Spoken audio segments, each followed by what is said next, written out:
passenger protection. Also in regard to passive safety, the S-Class exemplified the state-of-the-art.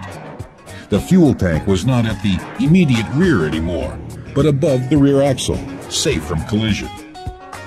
And the most important improvement compared to its predecessor, a safety cage with stiffened top frame structure and high-strength roof pillars and door posts. In May 1975, a new S-Class top model was released, the Type 450 SEL 6.9. With a cubic capacity of nearly 7 liters, the 6.9 was considered a true torque wonder. Its driving performance even outdid some of the super sports cars of its time.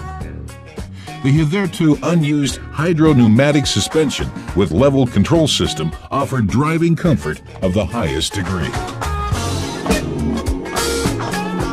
In a class of their own, the S-Class sedans were bestowed with the newly developed anti-lock brake system ABS. Even when slamming the brakes, ABS assures steering capability. What is today a worldwide standard, even in compact cars, was in 1978 a real sensation.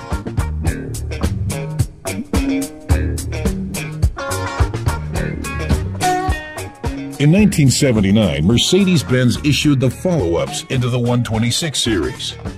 Production of the 116s did continue on for a while, though, until September 1980, when the last of the 473,035 units left the Sindelfingen facilities.